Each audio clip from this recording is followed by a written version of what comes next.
કચ્છ સહિત રાજ્યના અનેક વિસ્તારોમાં ઉનાળાની કાળઝાળ ગરમીને કારણે ડેમમાં પાણીનો જથ્થો સતત ઘટી રહ્યો છે।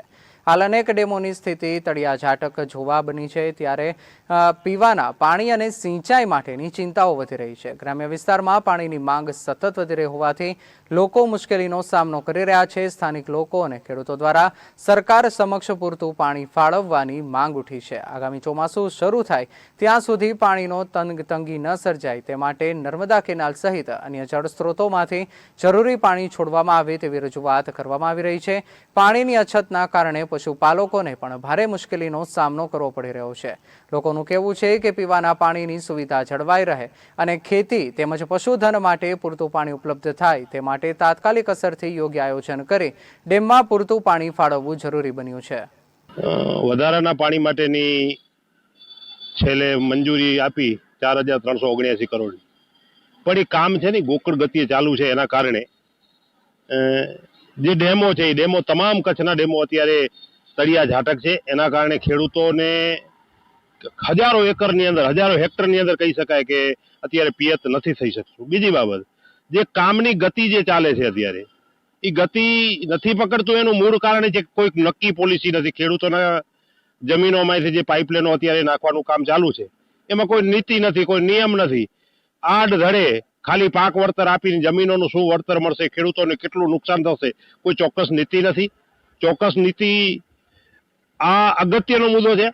ચોક્કસ નીતિ આના માટે બનાવવી જોઈએ। ચોક્કસ નીતિ બનાવીને તાત્કાલિક ધોરણે આ કામ પૂરું કરવું જોઈએ। એનું કારણ છે કે છેલ્લા ઘણા સમય સુધી ભારતીય કિસાન સંઘના એક આગેવાન તરીકે આજે હું કહું છું, ઘણા લાંબી લડાઈ લડ્યા પછી સરકારે વધારાના પાણીની અંદર મંજૂરી આપી 2 પેચની। સારી બાબત છે, હું અભિનંદન પણ આપું છું, પણ જે કામ ચાલે છે એ કામ ખૂબ ગોકળ ગતિએ ચાલે છે।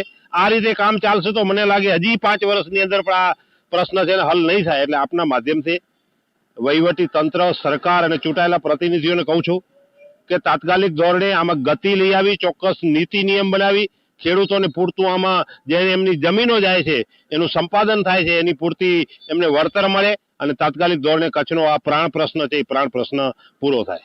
ખેડૂતોને ડેમ તો અત્યારે તમામ, એક રુદ્ર માતા તો આપણી સિમ્પલ કીધું, અત્યારે તમામ કચ્છના ડેમોની અંદર પાણી તળિયા ઝાટક છે, ટીપું પણ પાણી નથી। આજુબાજુનો જેટલો વિસ્તાર, હજારો હેક્ટર જમીનો એનાથી પિયત થાય છે, અત્યારે એ બિન પિયત પડી છે।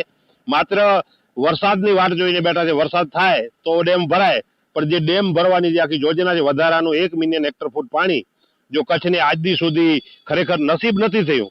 જો તાત્કાલિક ધોરણે હવે ઘણો સમય નીકળી ગયો છે, એટલે જો પાણી મળે તો કચ્છના ખેડૂતોને ફરીથી વળી જોમ સાથે એક નવી હરિયાળી ઊભી થાય। આ ડેમ રુદ્ર માતાને લાગે વળગે ત્યાં સુધી 12 થી 15 ગામડાઓ એની અંદર આવે છે। બાકી એવા તો અનેક ડેમો છે, ખાલી રુદ્ર માતા આનાથી પાણીથી નથી ભરાવું, વધારાના પાણીથી હજારો ડેમો ભરાવાના છે। હજારો ડેમો જો વધારાના પાણીથી 1 મિલિયન હેક્ટર ફૂટ પાણી કચ્છને મળે તો મને એમ લાગે છે કે કચ્છ છે ને વૃંદાવન બની જાય ને કચ્છને ખેડૂતોની ઇકોનોમીમાં પણ સરકારને પણ મોટો ફાયદો થાય।